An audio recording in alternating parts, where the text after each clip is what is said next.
სახელითა მამისათა და ძისათა და წმინდისა სულისათა. ჩვენთან არის ღმერთი. ყველას გილოცავთ დღევანდელ დღეს ღმერთმა მრავალს დაგასრულა. თქვენ და სრულიად საქართველო ამინ. დღევანდელ დღეს დანოდა ძმანო წაკითხული იქნა სახარება, სადაც მოთხრობილია იმ სასწაულის შესახებ, თუ პეტრე მოციქულმა როგორ გაიარა წყალზე, როდესაც უნდოდა რომ მაცხოვარ შეგებებოდა და რა უძღოდა ამას წინ და რა მოხდა ამას შემდგომ. აი ამ წყალზე გავლა წინ რა უძღოდა და შემდგომ რა მოხდა. მეორეოდე სიტყვით შევეცდები შეგახსენოთ ეს სახარება და თან გითხრათ მნიშვნელობა აი ამ უდიდესი მოვლენისა, ნამდვილად უდიდესი მოვლენისა, იმიტომ რომ თითოეული ჩვენგანის ცხოვრებაში ძალიან ხშირად ვართ ჩვენ ამ სიტუაციაში, ისე რომ ვერც კი ვხვდებით, ვერც კი ვაკეთებთ ხოლმე აი ამ პარალელს, აი ამ სახარებისეულ ხრობასთან დაკავშირებით. თვითონ სახარების შინაარსად შეეხება მაცხოვარი ეუბნება თავის მოციქულებს, რომ თქვენო წადით ნამდოვეთო მემთაზე უნდა ავიდეს ალოცავათო. ასეთი რამ ხშირად იყო, რომ ის ან მოციქულებთან ერთად განმარტოვდებოდა რომ ელოცა და ან თვითონ მარტო მიდიოდა სალოცავად. მე მინდა გითხრათ, რომ მას როგორც ღმერთ კაცს არანაირად არ სჭირდებოდა ეს ლოცვა და ნებისმიერ დროს და ნებისმიერ ადგილას თქვა შეეძლო აღესრულებინა, მაგრამ არაფერი არ არის შემთხვევითი. თითოეული მოვლენა, რაც სახარებაში აღწერილი, თითოეული მოქმედება იესო ქრისტე მაცხოვრისა არის მოცემულობა, მაგალითი თითოეული ჩვენგანისათვის. და ამიტომ მხოლოდ ის კი არა რომ თქვა ასე ამბობდა, რომ თქვენ ასე უნდა მოიქცეთ, თქვენ ასე უნდა გააკეთეთ. არა, ამას თავისი მაგალითით აჩვენებდა, როგორ უნდა მოიქცეს ადამიანი, როგორ უნდა იცხოვროს ადამიანი. ამას ყველაფერს ის თავისი ცხოვრებისეული მაგალითით აჩვენებდა და არა ის რომ სადღაცას გამზადებულ ადგილას ტახტი ჰქონდა, დამჯდარი იყო და ესე გასცემდა ბრძანებებს მარჯვნივ და მარცხნივ, რომ შენ ახლა ასე უნდა მოიქცე და შენ ახლა ასე. არა. პირადი მაგალითით. ეს პირადი მაგალითი თითოეული ჩვენგანისთვის არის, რომ არის საერთო ლოცვა, რომელსაც მაცხოვარი ხშირად მოციქულებთან ერთად აღასრულებდა და არის რაღაცა შენი ინტიმური, რაღაცა ინდივიდუალური დამოკიდებულება ღმერთთან მიმართებაში და მასთან ურთიერთობაში. საერთოა ის, რომელსაც ახლა ჩვენ აღვასრულებთ, აი აგეროთ გავართ და ერთობლივ ლოცვას აღვასრულებთ და ამასაც ცოდნა უნდა, აი ამ საერთო ლოცვაში როგორ უნდა ლოცულობდეს ადამიანი. რა სათხოვარი შეიძლება ჰქონდეს ადამიანს ღვთის წინაშე, თუ არა ერთი ძალიან მარტივი ფორმულირებისა, რომელიც ყველა თხოვნას პირიქით შენ აგისრულებს. თუ კი შენ ასე ილოცებ, რომ ღმერთო, ყველა კეთილი თხოვა აღუსრულე აქ მდგომ ადამიანებს და ისინი ყველანი ამას პირიქით შენზე იტყვიან, გამოდის რომ ყველა კეთილი თხოვის შესრულებისთვის ჩვენ ყველანი ერთმანეთისთვის ვევედრებთ. არა საკუთარი თავისთვის, არამედ ერთმანეთისთვის და ასე არის, სადაც ერთი და ორი შეიკრიბება ჩემი სახელით, მე იქვე ვარ, როდესაც ამბობს მაცხოვარი იესო ქრისტე. ნამდვილად ასეთი სასწაული შეუძლია მოახდინოს ამ ლოცვას, რომ აგვისრულდეს მართლა ყოველი კეთილი თხოვა. მაგრამ ჩვენ ძალიან ხშირად არა მეზე ვართ დამოკიდებული და რაღაცა ეგოიზმიდან გამომდინარე, ღმერთო მე ეს მინდა, ღმერთო მე ის მინდა, აი ესეთია ჩემი დამოკიდებული. ხანდახან საერთოდ არაფერი, უბრალოდ მოვედი და წავედი. არც მე გამხსენებია და არც სხვა გამხსენებია, იმიტომ რომ ფიქრობდი, ესე იგი როგორი ჰქონდა, რა ქვია, სახლში რაღაცა უწესრიგობა, რომელიც უნდა მომეწესრიგებინა და საიდან დამეწყო, შეიძლება საერთოდ მთელი წირვის განმავლობაში ამის შესახებ ფიქრობდი და მეტი არც არაფერი არ მიფიქრია. ამიტომ ეს არის საერთო ლოცვის პრინციპი. ეს მინდა რომ დაიმახსოვროთ. მოვედით აქ შევიკრიბეთ, ვამბობ, ღმერთო, ყველა კეთილი თხოვა შეუსრული აქ მდგომ ადამიანებს. და ეს ადამიანების თუ ასე ლოცულობენ, აი ეს არის ერთობის სული, ეს არის სული, რომელიც ითხოვს ღმერთისგან და მიეცემა კიდეც ნამდვილად, იმიტომ რომ კეთილ სათხოვარს ითხოვა. ეხლა რა არის ჩვენი ინდივიდუალური ეს დამოკიდებულება და როგორი უნდა იყოს? ამისთვის ნამდვილად საჭიროა განსაკუთრებული სიჩუმე და სიმარტოვე. ეხლა შეიძლება ვერავინ ვერ დაადგეს შუაღამისას რაღაცა გზას თვითმწვერვალზე ასასვლელად და ვერ განმარტოვდეს ესე, მაგრამ რატომ არის ღამეზე გამახვილებული ყურადღება? იმიტომ რომ ღამით შეგიძლია შენ ეს ყველაფერი შეასრულო. ღამით არის შედარებითი სიწყნარე. რასაც დღისით ეხლა მანქანების ხმაურია თუ ადამიანების საზოგადოების მიმოსვლა, შენ სახლშიც კი ადამიანები, ვინც ცხოვრობენ შენთან ერთად, შვილები არიან, მშობლები თუ რა მნიშვნელობა აქვს, რაღაცას ან ლაპარაკობენ, ან რაღაცა შეიძლება ჩართული იყოს, ან რაღაცა იქ თქვათ სახლში ცხოველი ყავს თუ ფრინველი მნიშვნელობა არ აქვს, ისიც კი მოусვენ რაც არიან, მაგრამ ღამე თითქოს ყველაფერი იძინებს. ეს კომუნიკაციები ყველაზე მეტად ნაკლებია და ამიტომ გრჩება შენ ამისი საუკეთესო საშუალებაა ღამე, რომ მიხვიდე ხატებთან დადგე და ითხოვო ნამდვილად კეთილი სათხოვარი გამოსთხოვო ამ დროს ღმერთს. რაღაცა შენი სამადლობელი ლოცვა იქნება, რაღაცა სათხოვარი ლოცვა იქნება, ამ დროს ყველაზე მეტად იქნება შესმენილი, იმიტომ კი არა, რომ რაღაცა სხვა დროს არ მოგისმენს ღმერთი, უბრალოდ ამ დროს შენი ყურადღება იქნება რაღაცა კონცენტრირებული, ცენტრი იქნება ღმერთი და არა ტელევიზორი, რომლის ხმა გეცმის, რომ რაღაცა თურმე მომხდარა სადღაცას ესე გადმოსცემს საინფორმაციო. არა ის, რომ რაღაცა ბავშვი დარბის და შენგან ყურადღებას ითხოვს. არა ის, რომ რაღაცა თქვათ იქ ყვავით უხტუხებდეს, შეიძლება და დროზე მიუსწრებ თუ არა, რომ როგორ გამოვხდო.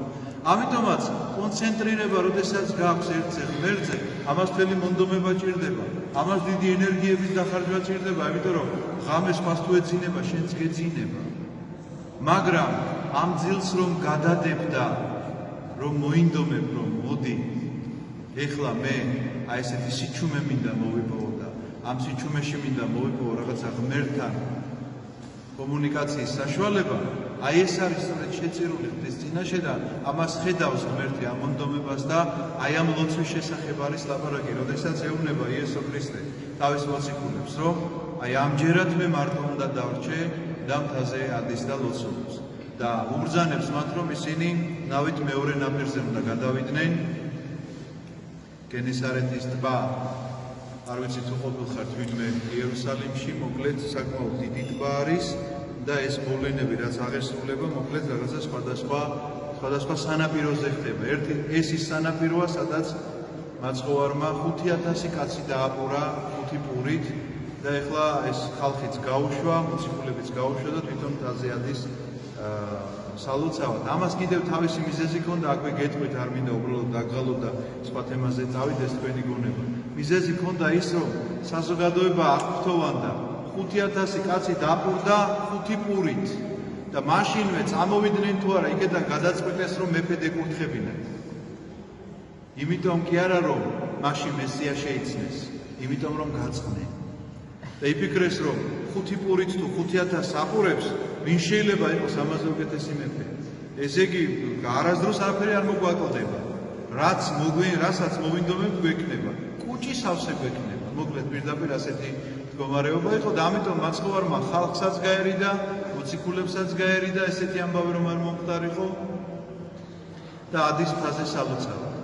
მოციქულები, რომლებიც მიდიან ღამით აი ამ გენესარეთის ტბაში, ამოვარდება ძალიან დიდი ღელვა. იმდენად დიდი ღელვა, რომ ფიქრობენ, რომ დაიხოცებიან. ვინ იცის მათ აი ამ სასაწარკვეთილების დროს როგორი რამ არ აღმოხდათ იქ რა შიშმა საშინელი დათრგუნვა იცის ადამიანისა. იქნება ვინმე ვისიც კითხვა, რომ რატო დავტოვეთ ჩვენი ის რომ ყოფილიყო ასეთი რამ არ დაგვემართებოდა. ის რომ ყოფილიყო ახლა სასწაულს აღასრულებდა და გადაგვარჩენდა. ვიღუპებით მოკლედ, აი ვიღუპებით საშველი არ არის, იმიტომ რომ არის უზარმაზარი ტალღები და მაშინ ახლა ესე ნავიგაცია არ იყო ესე განვითარებული, რომ გამოგეძახა ვიღაცა მოგშველებოდა დამხმარე.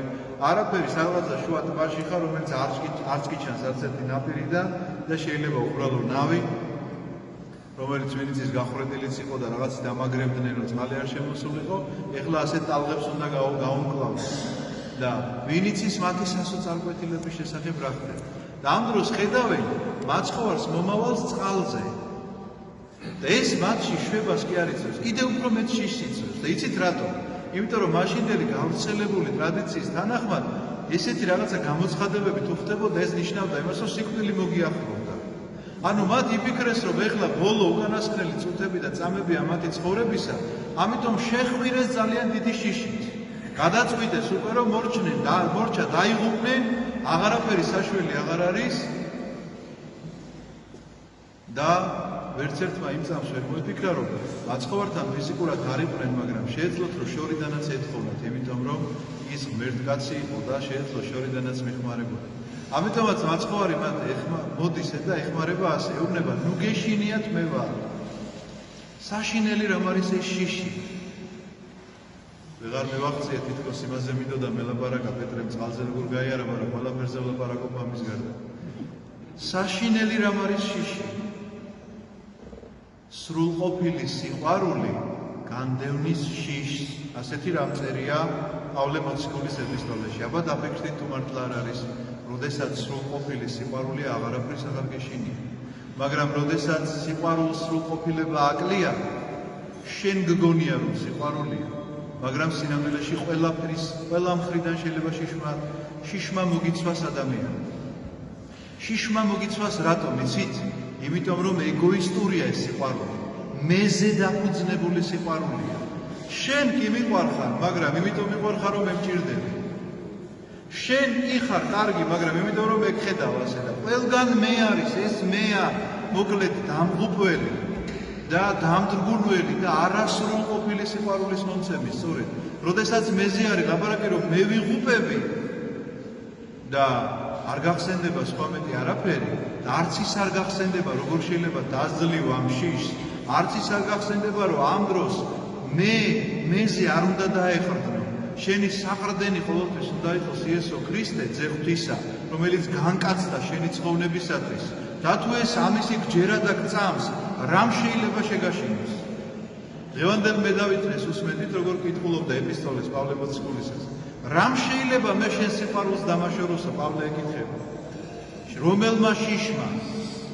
მახვილი შიშმა, სიკვდილის შიშმა.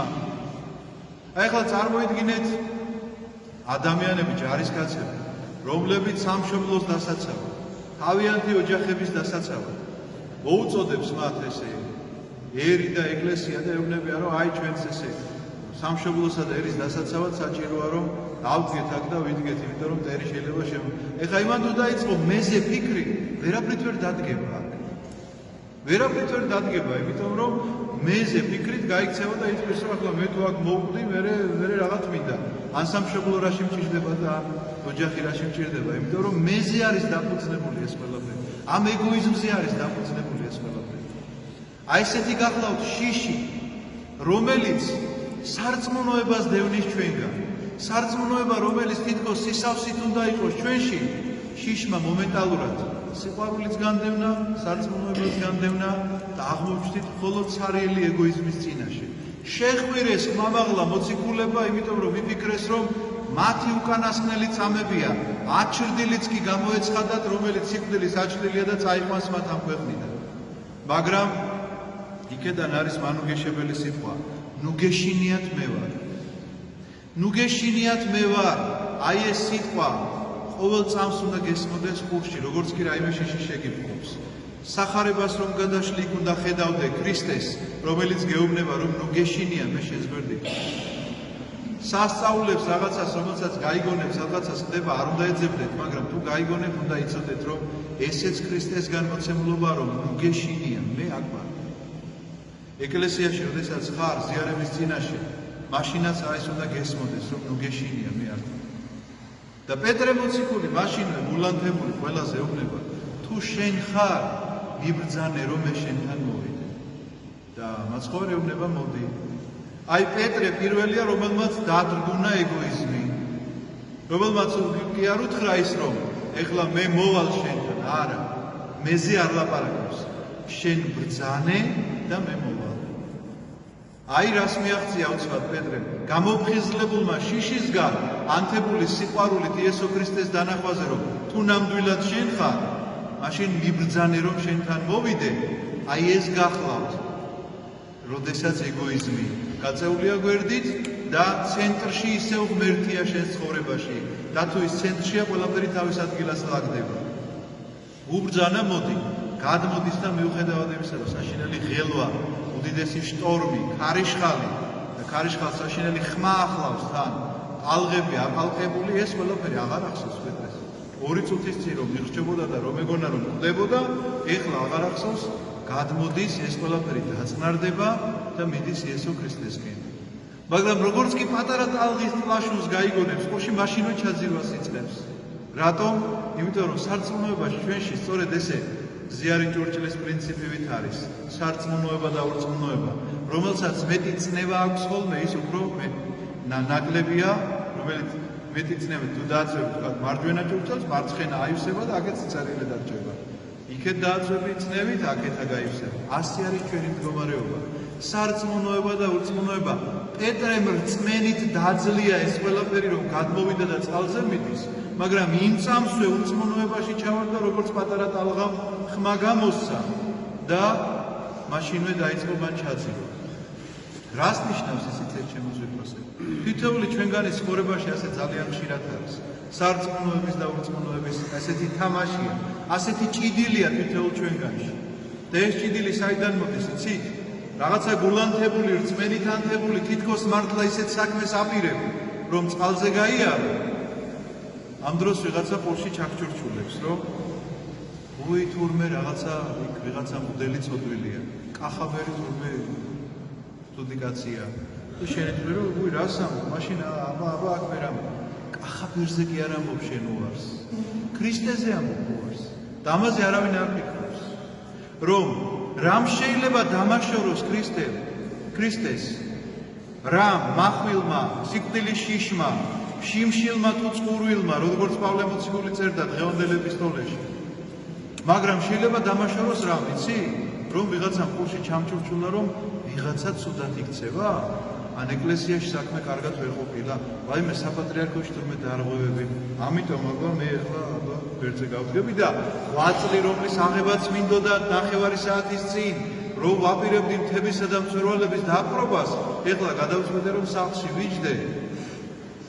ტახტზე წამოწოლილმა და არაფერი არ ვაკეთო და ვიზზე ვთქვი ვარი. საპატრიარქოზე და ეკლესიაზე და ვინმე პიროვნებაზე კონკრეტულზე, არა რა თქმა უნდა, იესო ქრისტეზე და მასთან შეხვედრაზე ვთქვი ვარი. ისევე როგორც პეტრემ, რაღაცა აი ყურში მოესმა ესეთი ხმა, მაშინვე ჩაძირვა დაიწყო. ანუ ქრისტესთან მისასვლელი გზა, როგორც კი მეთი იწყება, აუცილებლად ჩაიძირება ადამიანი. პეტრეს მე როცა არ ახსოვდა, ჩვეულებრივად მიდიოდა ქრისტესკენ, მაგრამ როგორც კი მე გაახსენდა, რომ ვაიმე, აი ტალღა ისე წამოიმართა თურმე, ჩაძირვა დაიწყო, ეს იცით რას ნიშნავს, ჩემო ზეპასებო, რომ ღმერთი თუ კი გიბრძანებს, მასთან მისასვლელად, წყალზეც შეიძლება გაიარო და მწვერვალზეც, დაუპყრობელ მწვერვალზეც ადამიანს საფეხი არ გავიგამ, შეიძლება იქაც კი ახვიდე, მაგრამ ამას როგორც კი საკუთარ თავს დააბრალე. როგორც კი იტყვი, რომ მე შევძელი, მე ეს გავიარე, მე ამას გავდივარ, მე ვმარხულობ, ან მე ვლოცულობ, მამაო დილასაღამოს ვლოცულობ და არაფერს არ ვაშავებ, ესეთი სიტყვებით ხშირად მოდიან. მარტო დილასაღამოს თუ ვლოცულობ, საერთოდ არ ვლოცულობ, ესე იგი, ასეთი გამოთქმა არსებობს. თუ შენი კანონი ამითი შემოიფარგლება, რომ დილასაღამოს ვლოცულობ, არაფერი საქმე არ მქონია ჩვენ მაშინ შენთან. აი, დამოკიდებულება მინდა თქვენ, სწორი დამოკიდებულება იგრძნოთ დღევანდელი სახარებიდან, რასაც ჩვენ ეს ამბავი გვიყვება.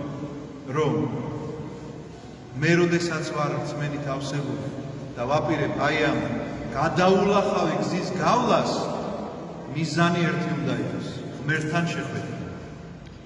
ცენტრი ერთი უნდა იყოს, ღმერთი.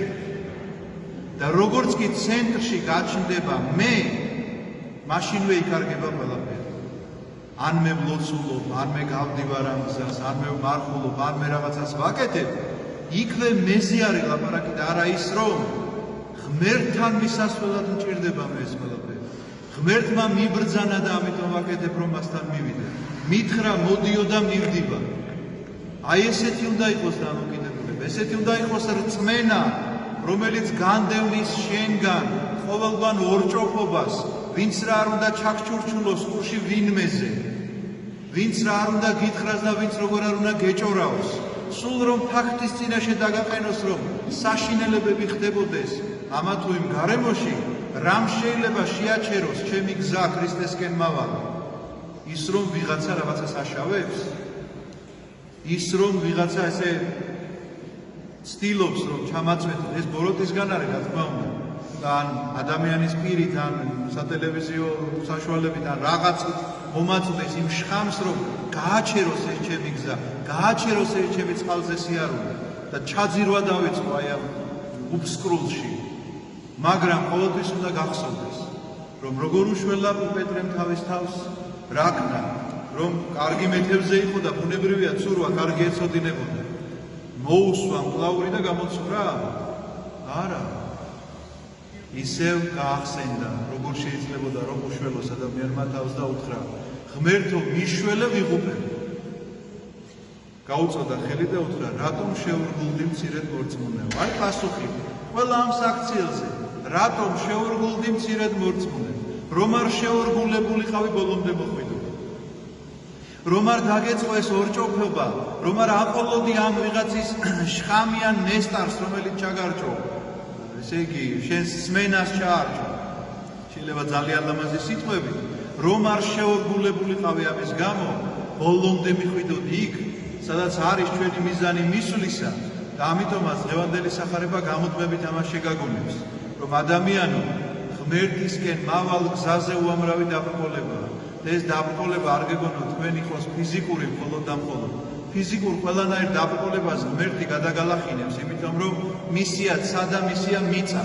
წყალსაც გაამყარებს, როდესაც დასჭირდება და იმ მწვერვალს მიუწვდომელს დაადაბლებს ისე რომ ფეხი შემოდგა ზედ. მაგრამ შენ უნდა გქონდეს შეურხეველი რწმენა, შენ უნდა გქონდეს არა ეგოისტური სიყვარული, რომ მე გავაკეთებ ამას, არამედ სიყვარული იმისა, ვისკენაც მიდიხარ და ამ შემთხვევაში იქნება ყველაფერი ისე, როგორც წესით უნდა ხდებოდეს, რომ მე მიუახლოვდები ჩემს მიზანს და ის გულში ჩამიკრავს მე და მეტყვის, რომ შენდობილი გაქვს ყველა ცოდვა. ამინ. ღმერთმა დაგლოცოთ და გაგახაროთ. ჩვენთან არს ღმერთი.